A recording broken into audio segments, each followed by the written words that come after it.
bajo el tema la que llamaban. La que llamaban. Diga conmigo, la que llamaban. Tiempo pasado, la que llamaban. Lucas 1:36.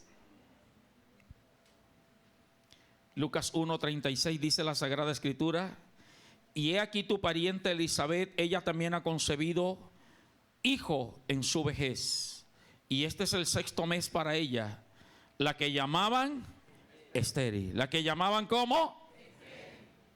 No dice la que llaman, dice la que llamaban. Tiempo pasado. Amén. Está hablando de Elizabeth, la esposa de Zacarías, la madre de Juan el Bautista, la pariente de María, la mamá de Jesús. Una anciana que concibió y ya tenía 6 meses de embarazo en el momento en que el ángel Gabriel está hablando con María. Le hace referencia a Elizabeth, demostrando el poder y la grandeza de Dios, que para Dios no hay nada imposible. Repito, para Dios no hay nada imposible. En estos días, creo que en un devocional decía en Semana Santa que a Dios no hay que preguntarle cómo va a hacer las cosas. A Dios simplemente hay que creer que Él lo puede hacer. Porque cuando tú y yo preguntamos y cuestionamos y pensamos de qué manera Dios va a hacer la bendición, el milagro, nuestra mente es limitada. Y por ende, en nuestra mente estamos limitando la fe y estamos limitando la libertad de Dios para obrar. Y por eso es que muchas veces no vemos los milagros, porque queremos que Dios haga como, cuando y de la forma que nosotros queremos. Y hay que dejarlo que Él haga como Él quiera. Decía que María fue visitada por el ángel Gabriel para anunciarle acerca de que iba a quedar embarazada de Jesús. La respuesta de María era obvia: ¿cómo será esto si no conozco varón? Era una virgen. La ciencia nos enseña de qué manera puede haber una concepción, puede haber un embarazo. Tiene que haber la fecundación de un óvulo. Y María era virgen. Y ella no pregunta por duda, por miedo o por temor. Ella pregunta porque su mente finita no le podía hacer entender la grandeza de Dios. Y Dios, para ratificarle que Él era poderoso para hacer que una virgen concibiera, la remite a este texto: que ese mismo Dios que iba a hacer que ella quedara embarazada, hizo que una anciana también quedara embarazada. Y que esa anciana la llamaban estéril, pero que hacía 6 meses ya ese estigma, ese señalamiento, esa afrenta de estéril, Dios se la había quitado. La gente la conocía como la estéril, porque ahí dice literalmente que la gente cuando la veía la llamaba la estéril. Era el estigma, era el señalamiento y el nombre que le tenían a ella. Pero hermoso que dice la que llamaban, porque ahora usted y yo no conocemos a Elizabeth como la estéril, sino como la que fue la mamá del hombre que tuvo el privilegio, el honor de bautizar a Jesús. Ya no la conocemos como la estéril, sino que la conocemos como la mamá del hombre que le preparó el camino a Jesús para predicar el evangelio. Ahora la conocemos como la mamá de la voz del que clama en el desierto. Usted está escuchando lo que le estoy diciendo. Cómo Dios tiene el poder para cambiar un estigma y transformarlo, y que la gente puede hablar de lo que tú fuiste, de tu pasado negativo, pero en Dios van a hablar de cosas buenas y grandes que Él ha hecho en favor nuestro. Wow, si lo vas a aplaudir, apláudelo. Ya no la conocemos como la estéril, sino como la mamá del más grande profeta que ha pisado esta tierra entre los nacidos de mujer, de Juan el Bautista. Que el mismo Jesús dijo: de los nacidos de mujer no hay profeta más grande que Juan. Escucha todo lo que te estoy diciendo. Ahora ya no es conocida como la estéril, sino conocida como la anciana, que nos puede hablar de un milagro, que siendo estéril, Dios fue capaz de abrirle la matriz y hacer que produciera algo, o produjera algo bueno. Lo que hoy te quiero enseñar es que no importa cuál sea tu estigma, es decir, tu afrenta o tu mala fama, tenemos un Dios que puede cambiar todas las cosas. Y yo sé que usted y yo conocemos de gente que estuvo en la droga y hoy Dios los ha puesto en alta estima. Son predicadores de la palabra. Gente que fue alcohólica, que fue criminal, gente que de pronto fue prostituta, homosexuales, gente perdida en el mundo y en el pecado, pero Dios les cambió la vida y hoy son reconocidos como grandes siervos de Dios. Yo no sé cuál es tu estigma, cuál es tu señalamiento, por qué te conocen allá afuera o en el mundo espiritual. Porque la gente tiende a hablar de nuestros errores pasados y nos conocen o nos catalogan como los fracasados, tal vez. Nos conocen o nos catalogan como los que estuvimos en tal o cual pecado. O de pronto nos han estigmatizado con alguna enfermedad. El diabético, el canceroso, qué sé yo, el de la presión arterial, y hasta en un club te han metido dentro de la clínica. Y ese es el estigma que te han dado. Algunos los han estigmatizado por lo negativo que hayan vivido, pero te recuerdo, hoy Dios ha dado la orden para que haya un nuevo comienzo para nosotros. Hoy Dios va a cambiar ese pasado y viene una concepción espiritual que va a dar fruto para cambiar nuestro presente y nuestro futuro en Dios. Porque yo sí creo que en Dios todas las cosas son hechas nuevas. Ahora, cuando yo me sumerjo en esta historia de Elizabeth, esposa de Zacarías, los padres de Juan el Bautista, mi mente puede pensar, al igual que la suya, según Lucas 1:6, que aparentemente de nada sirve serle fiel a Dios, como algunos han llegado a pensar. Yo tanto que le sirvo a Dios, yo tanto que oro, tanto que ayuno, tanto que ofrendo y no veo respuesta de Dios. Y de pronto podemos pensar que Dios no tiene en cuenta ni nuestra santidad ni nuestro servicio.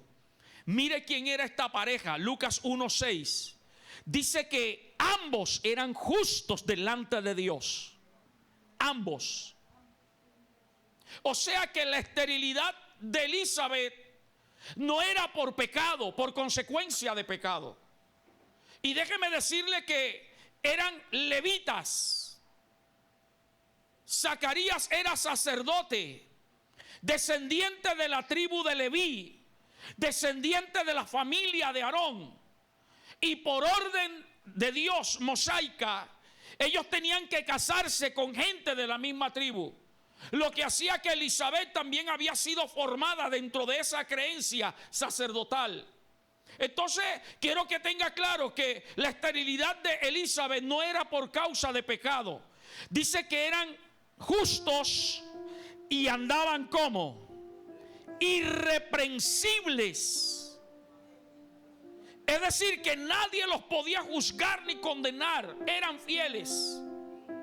Pero quiero decirte también que este es un gran ejemplo para usted y para mí, que nunca debemos permitir que el espíritu de renegar, de rebeldía, entra a nuestra vida pensando que no vale la pena servir a Dios, pensando que ¿para qué ir a la iglesia? ¿Para qué adorar si me pasa esto y me pasa aquello? Hermano, usted y yo no servimos ni buscamos a Dios por lo que Él nos da materialmente, sino por lo que Él es y por la salvación de nuestra alma. Pero aquellos que se ponen a pensar de que para qué ir si Dios permitió esto, Dios no me ha dado, Dios no me ha hecho, es porque no han entendido el verdadero valor de la vida cristiana. Por eso el apóstol Pablo dice: yo estoy seguro de que ni la vida ni la muerte, ni hambre, ni peligro, ni desnudez, ni espada, nada ni nadie que me separará del amor de Dios. El que tiene claro que lo más importante de la vida cristiana es la salvación del alma, y la salvación implica vivir en santidad, y la salvación implica vivir para servir a Dios. Lo demás no interesa. Como dijo Job: aunque Él me matare, en Él esperaré. Esto nos enseña esta pareja, repito, eran justos delante de Dios y andaban irreprensibles en todos los mandamientos y ordenanzas del Señor. Pero sabe que la causa de la esterilidad, como te decía, no era por pecado, pero tampoco era porque Dios había incumplido su palabra. ¿Por qué te hablo de esto? Porque el significado del nombre Elizabeth, oiga lo que traduce en el original hebreo. Elizabeth significa Dios es mi juramento. Yo sí creo que cuando Dios jura, Dios cumple. Pastor, ¿y dónde Dios ha jurado? Él le dijo a Abraham: por mí mismo he jurado que te voy a bendecir. Las palabras de Dios son sí y son amén. Ella no dudaba de eso. Y aunque cada vez que la llamaban, espiritualmente se decía: Dios es mi juramento, Elizabeth también significa Dios es mi abundancia. Y cuando la llamaban Elizabeth, estaban diciendo: Dios es tu abundancia. Pero ella estaba escasa de un hijo. Y la gente la llamaba Elizabeth la estéril. Pero eso no era motivo de desánimo. Nadie entendió esto. ¿Sabe que hay gente que deja de congregarse por desánimo? Porque Dios no le ha dado, porque Dios no le ha hecho. Hay gente que deja de venir a la iglesia, de buscar a Dios, de levantarse a orar temprano. Porque ¿para qué si Dios no me escucha? No importa lo que las voces allá afuera digan. No importa lo que el diablo diga. Yo sigo creyendo que Dios es mi abundancia. Y lo que me haga falta, yo sé que Él lo suplirá conforme a sus riquezas en gloria. Wow.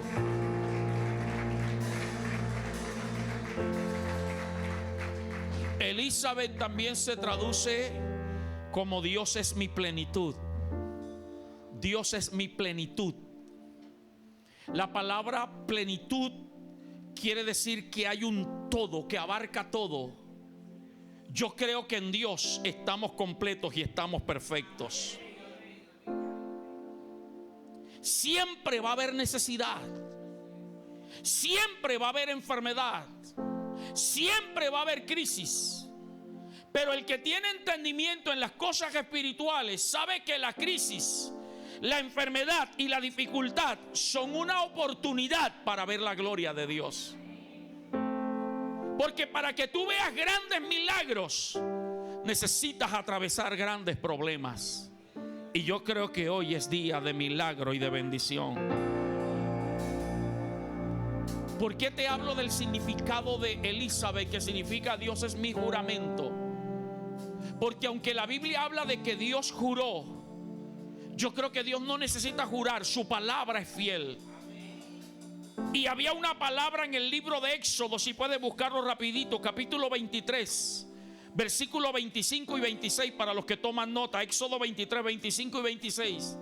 Antes que Elizabeth naciera, cientos de años atrás, Dios había dado esta palabra. mas a Jehová vuestro Dios serviréis, y Él bendecirá tu pan y tus aguas, y yo quitaré toda enfermedad de en medio de ti. Y el versículo que me interesa: no habrá mujer que aborte ni estéril en tu tierra. Dios dijo que en Israel no iba a haber mujer estéril, que no iba a haber mujer que abortara, pero Elizabeth era estéril. ¿Acaso la palabra de Dios no era fiel? Ahora escúchame, yo creo que Dios es fiel a su palabra. Pastor, ¿y por qué esta mujer, siendo íntegra con su marido, sirviendo a Dios, irreprensibles, habían llegado a la edad de ancianos sin tener hijos? Creo que muchos lo saben. Lo que pasa es que Dios los tenía reservados, no para darle cualquier hijo. La tenía preparada para dar un hijo especial y algo grande y específico. Porque déjame decirte que Dios tiene un reloj especial. Dios no se rige por las 24 horas nuestras. Dios todo lo hace en su tiempo preciso. Por eso usted y yo tenemos que aprender a buscar el kairos de Dios, que es el tiempo donde Dios ha determinado que sucedan las cosas.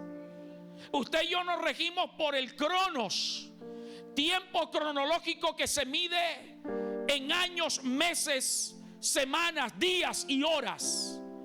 Y cuando nuestro tiempo pasa, dejamos de creer y nos echamos hacia atrás.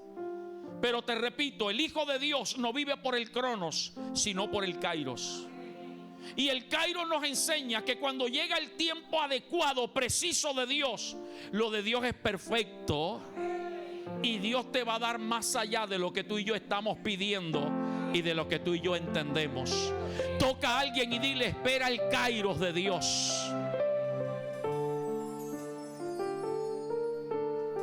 Porque todo lo que está ocurriendo en la tierra desde hace miles de años atrás, y aquí le voy a dar un dato para que lo analice, lo estudie y lo piense, para los científicos que hay aquí que me están viendo a través de las redes. Cuando usted de pronto ve a los arqueólogos, a la ciencia, al carbono 14, descubriendo seres y personas que vivieron miles y cientos de miles de años atrás, ¿ha visto esa información?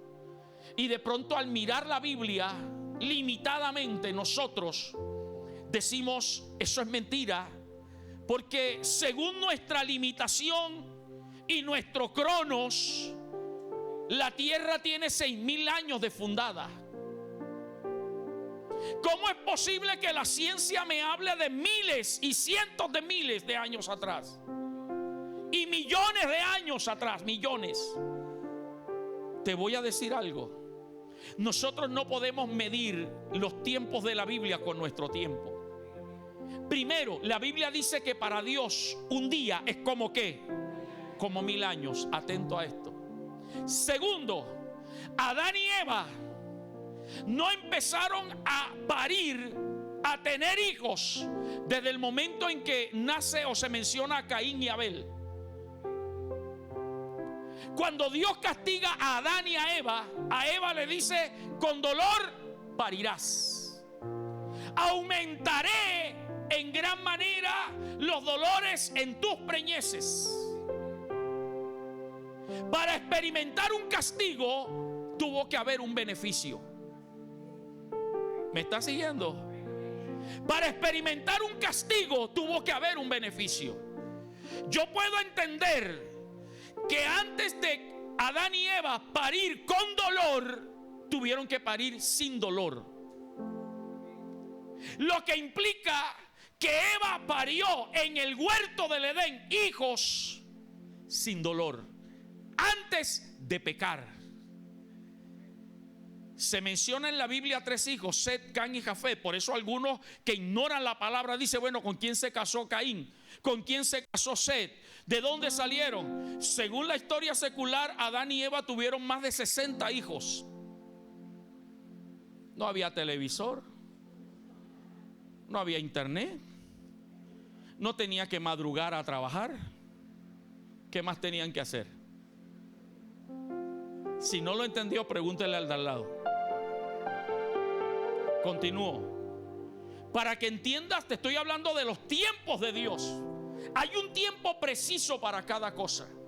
Ahora, yo entiendo que cuando Dios creó, Caro, a Adán y a Eva, Dios no pensó en que ellos murieran.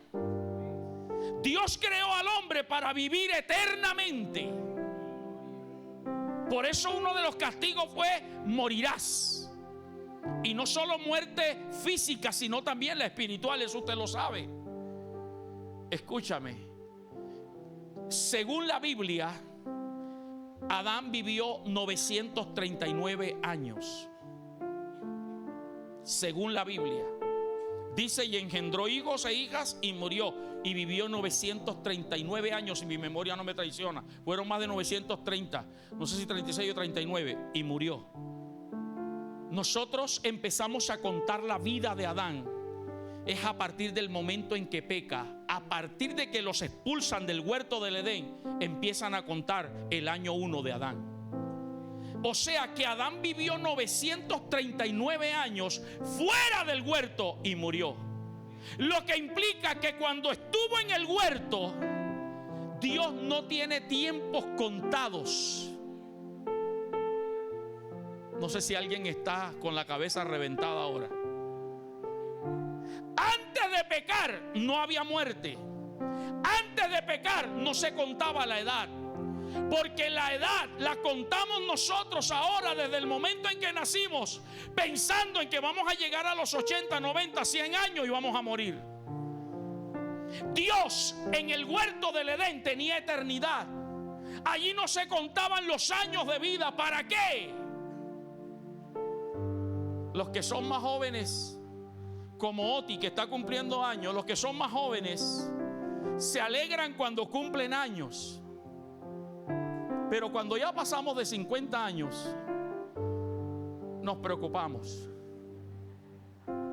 Y cuando las personas pasan de 60, 70, 80 años, como decía mi papá, después de los 70, él decía: ustedes se alegran porque van a cumplir. No es que estemos cumpliendo un año más de vida, es un año menos de vida que nos va quedando. ¿Me estoy haciendo entender? Entonces, en el huerto del Edén había eternidad. La Biblia no dice cuántos años vivió Adán y Eva en el huerto antes de pecar. Los 939 años fueron después del pecado que entró la muerte en ellos. Y en el huerto, en la eternidad, tuvieron hijos e hijas también. Te estoy hablando de esto para que entiendas que hay un tiempo preciso. Te lo voy a mencionar porque esto sí puede reventarle la cabeza a alguien y entonces me tocaría quedarme 3 horas explicándole.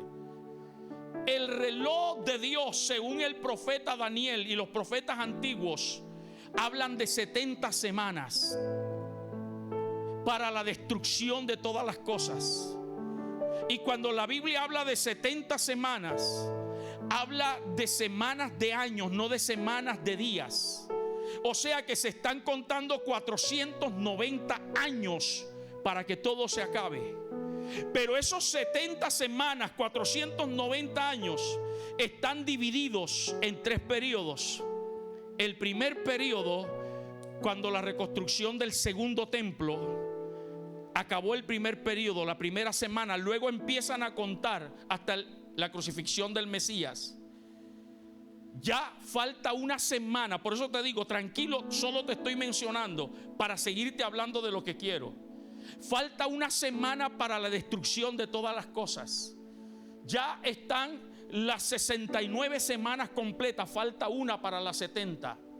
Pero cuando Cristo muere se abre un paréntesis y no se sigue contando el tiempo nuestro cronológico. Y en ese lapso de tiempo, porque las 70 semanas van relacionadas es con la nación de Israel, no tiene que ver con más ningún otro país, es con Israel. Pero Dios abre un paréntesis para tratar con las otras naciones, para tratar con la iglesia. Estamos ahora mismo en el tiempo de la gracia. El reloj de Dios se ha detenido, se ha parado, porque Dios quería que tú y tu casa sean salvos. Pero esto tiene un tiempo límite donde todo se va a acabar y va a continuar la semana que sigue para la destrucción de todas las cosas. Repito, te estoy hablando del Kairos de Dios. Usted y yo no debemos afanarnos, ni desesperarnos, ni decepcionarnos, porque Dios no ha hecho lo que nos ha prometido. Lo que tenemos que estar seguros es que hay un Kairos, hay un reloj de Dios para tu milagro, para tu bendición. Mientras tanto el enemigo mete duda, mete temor, mete inseguridad, mete frialdad. Pero aquí hay una iglesia que sabe esperar el tiempo de Dios, porque lo que viene es grande y es bueno de parte de Dios.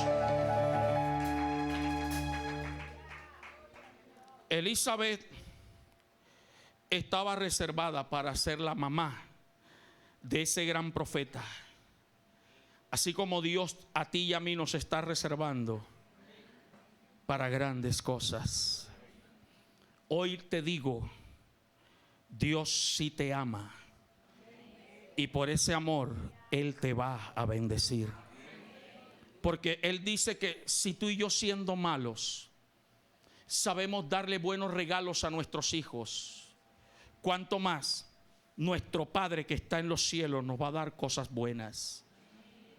Hoy te quiero decir que tu servicio, tu ministerio, lo que has hecho para Dios, ha sido agradable a Él y ha subido a su presencia. Por si de pronto hay alguien que dice: le he servido a Dios y no he visto respuesta, tu servicio, tu tiempo ha subido a la presencia de Dios. Y la Escritura dice que Él honra a los que le honran. Hoy te quiero decir que todo lo que Dios te ha prometido te lo va a dar con abundancia y más allá de lo que tú estás esperando. Y estarás pleno y estarás lleno de la presencia de su gloria. Hoy te quiero decir que todo lo que hay escrito en este libro sagrado, que tú has creído, que tú has recibido, que tú has sembrado, que tú has pactado, que tú has llorado, lo vas a recibir, porque Dios es fiel. Y el cielo y la tierra pasarán, pero su palabra no pasará. La Biblia nos habla de otra mujer que también fue estigmatizada y burlada por ser estéril. Al mencionar lo que voy a decir, usted va a saber de quién voy a hablar. Tenía una rival y la rival la irritaba. ¿Sabe de quién le estoy hablando, verdad? Ana. Su marido se llamaba Elcana. Elcana tenía otra mujer llamada Penina. Penina tenía hijos, pero Ana no tenía hijos. Y cada vez que subían una vez al año al templo en Silo a adorar a Dios, Elcana le daba a los hijos de Penina para que trajeran ofrenda al templo. Pero Ana, como no tenía hijos, y la rival, la otra, la amante, como usted quiera llamarla, le decía: tú eres la estéril. Y aunque la Biblia no lo dice literalmente, estoy seguro que le decía la maldita, porque era una maldición en Israel la mujer que no podía tener hijos. Por el texto que leímos anteriormente, cuando Dios dijo: no habrá estéril en tu tierra, la que era estéril es porque había una maldición sobre ella y sobre su casa. Y seguramente Penina la trataba de maldita y la estigmatizaba como alguien aborrecida por Dios, alguien desechada por Dios. Pero ahora usted y yo conocemos a Ana como la mamá del último gran juez de Israel. ¿Cómo se llamó ese muchacho? La Biblia habla de que después que Israel entró a la tierra prometida no había rey, sino que cada uno hacía lo que bien le parecía. Había una ley, habían sacerdotes, debían estar bajo la cobertura de Dios. Pero como no había direccionamiento, por eso es necesario que usted entienda que para eso son establecidas las leyes. Si es con leyes y la gente hace lo que le da la gana, y para muestra un botón, cuando nos paramos en el vehículo en los semáforos, para los motorizados la mayoría no hay semáforo, y yo me quedo viendo cómo cruzan, cómo se meten por la vía de Transcaribe. Como siempre lo he dicho, por eso yo no cojo mototaxi, porque el día que yo coja una mototaxi, el mototaxi me va a bajar rabioso de ahí. Porque lo primero que le voy a decir es: respeta los semáforos, no adelantes por derecha, no te metas por la mitad, anda detrás en la línea de los vehículos, no te metas en la vía de Transcaribe. Yo, para evitarme ese problema, mejor no los cojo. Pero digo siempre también que los parrilleros son responsables de que el motorizado haga todo eso. Pero bueno, es con leyes si la gente no respeta. Es con leyes en las casas, porque sé que cada familia aquí tiene sus normas, pero los hijos quieren hacer lo que les venga en gana.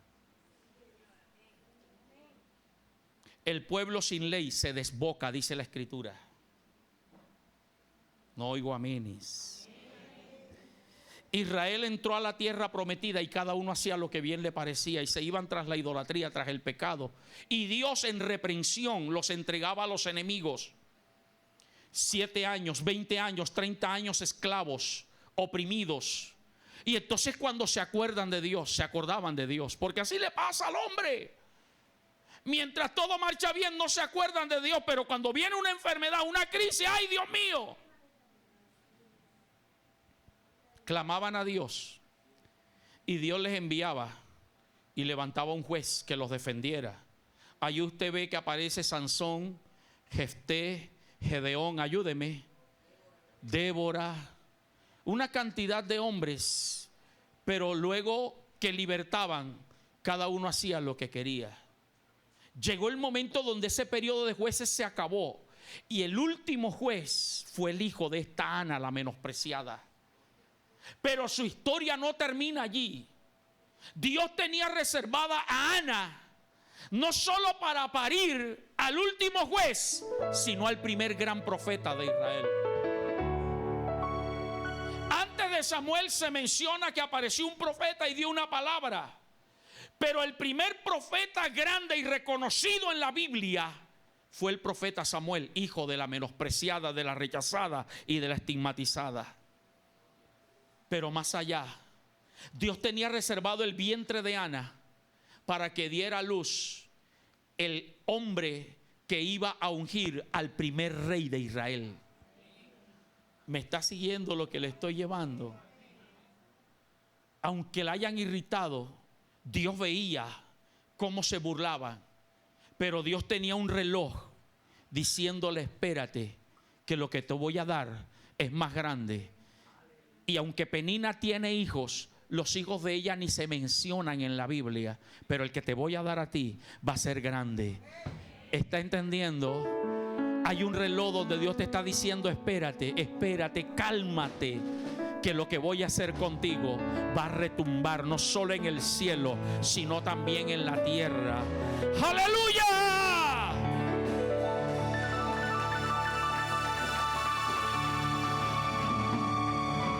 Amada iglesia, ¿y sabe qué más privilegio tuvo el hijo de la estigmatizada y señalada Ana? Tuvo el privilegio de ungir al gran rey David, del cual viene la descendencia de Cristo. Te estoy diciendo, lo que Dios hace es grande y es poderoso. Escúchame con esto que voy a ir concluyendo. A Elizabeth, la primera de la que te mencioné, la anciana estéril, que todo el mundo la llamaba así, fue un ángel el que le trajo la noticia, pero no a ella, al esposo. El esposo Zacarías le tocó en turno venir a ofrecer el sacrificio, el incienso a Dios. Y se le apareció un ángel cuando estaba ofreciendo el incienso y le dijo: tu oración ha sido escuchada. Perdóneme, pero cada vez que menciono esto tengo que hablar de lo mismo.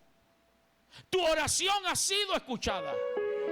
La Biblia dice que era una anciana. Ayúdeme a ponerle data a esa anciana. No vaya a decir 70, porque las que son de 70 no se consideran ancianas.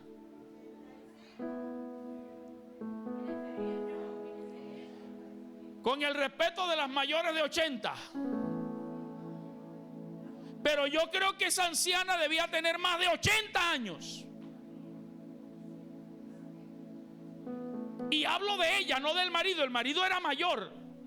Pero usted sabe que científicamente un hombre, mientras pueda, perdóneme el costeñol, preña. Mientras pueda, embaraza. Pero la mujer llega a un periodo donde cesa la menstruación porque viene la menopausia.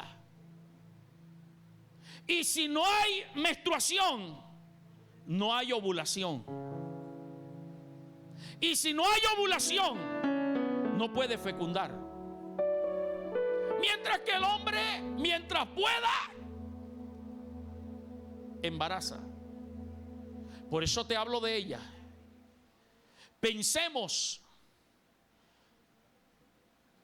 manita Turi, póngase de pie, por favor. Yo la amo mucho, póngase de pie. La hermana Turi, aunque usted no le va una sola cana, pasa de los 80 años. ¿80 y qué? Y a mucho honor, bien vividos en el Señor. Pero quédese de pie, pero quiero que nos imaginemos a la hermana Turi embarazada.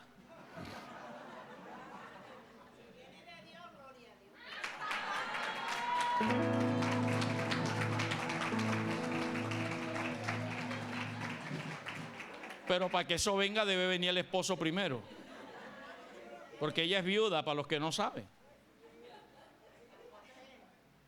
Imaginémonos. O sea, en nuestra mente no cabe. En nuestra conciencia y la ciencia dice que no. Y yo creo que la hermana Turi, puede sentarse, hermana, mi mamá, mayores de 80 años, ¿quién dijo que están pensando en quedar embarazada? Si es mi esposa, voy a aprovechar que no está aquí. Si es mi esposa, hermano Han, y a veces le digo, mi amor, vamos a tener la bebé. Quiero tener una bebé, una niña. ¡Ay, poder! Mira que ya tengo 50 y tantos años, 53. Ya no voy a criar un hijo, sino una nieta. O sea, ya ella está mentalizada que su edad no le da para criar una hija. Pero yo le digo, si le dio fuerzas a Elizabeth y a Sara a los 90, si Dios nos va a dar una hija, nos va a dar. Te voy a profetizar, Carmen.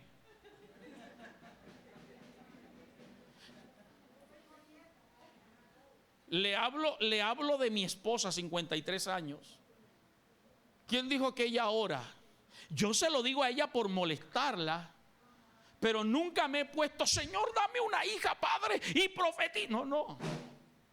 Porque hay momentos, como dice mi amigo el apóstol Luis, uno tiene la edad que quiere.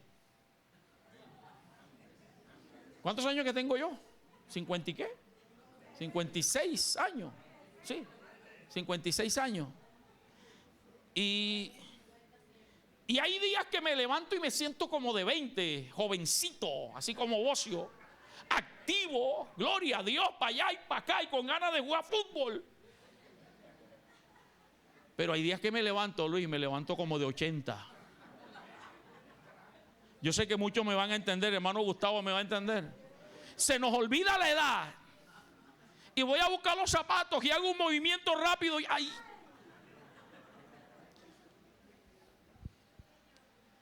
Pero sé que hay cosas que a veces dejamos de pedir a Dios. Le narré todo esto para que piense conmigo.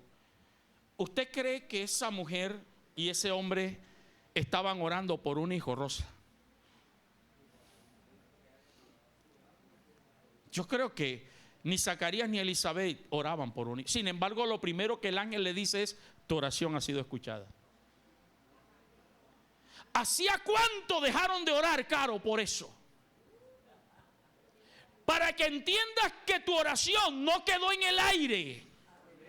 Wow, 10 entendieron esto. Lo que tú has pedido, que hasta se te olvidó porque no lo recibiste, hoy hay un ángel del Señor diciéndonos: nuestra oración ha sido escuchada allá en lo alto. Y Dios no escucha simplemente por escuchar. Él ha volteado su reloj diciendo que tu hora, que mi hora ha llegado para la gloria de Dios.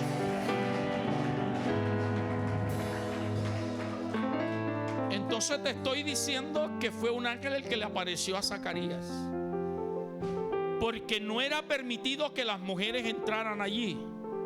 Yo estoy seguro que si fuera como en esta época, que las mujeres pueden predicar y ministrar, se lo hubiese dicho directamente a ella, así como se lo dijo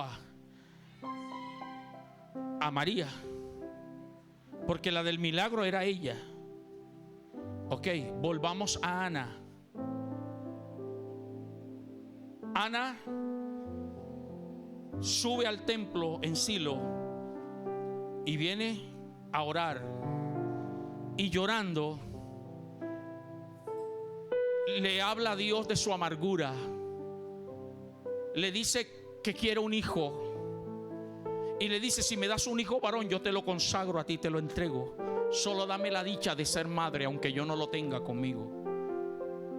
Y aparece el sumo sacerdote Elí y la ve y le dice: mujer, ¿para qué vienes borracha, ebria al templo?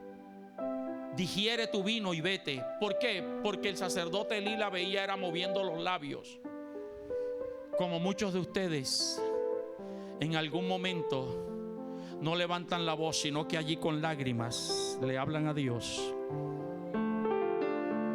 Y algunos hemos tenido falta de visión y hemos pensado que es que estás amargada, estás mal, o estás endemoniado, endemoniada. Ella allí tirada, y el sacerdote le dice: eres una ebria. Ella le dice: no, yo no estoy ebria, estoy en amargura, he orado a Dios. Y ese sacerdote que perdió la visión física y espiritual le dijo, como dice la escritura: Dios te conceda lo que has pedido. Le dio una palabra profética y al salir de allí quedó embarazada. Escúchame, en ambos casos, tanto Zacarías, el esposo de Elizabeth, como Ana estaban en el templo. Dos entendieron. Estaban en el templo. Estaban en el lugar correcto, el día correcto y a la hora correcta. Porque todos los años Ana subía con el Cana al templo a ofrecer sacrificio. Todos los años, pero aquel no era el tiempo. Llegó el día, Luzma. Ella no fue como muchos que no vinieron hoy. No tengo ganas, estoy desanimado, estoy triste, no voy. Dejaron pasar el día, pero tú y yo vinimos el día correcto.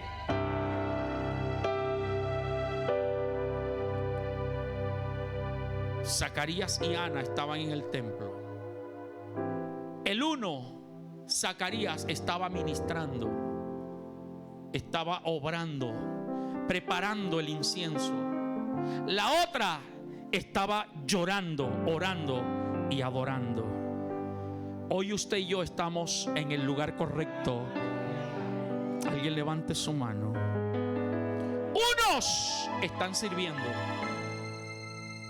unos estamos sirviendo. Todos hemos adorado a Dios. Póngase de pie.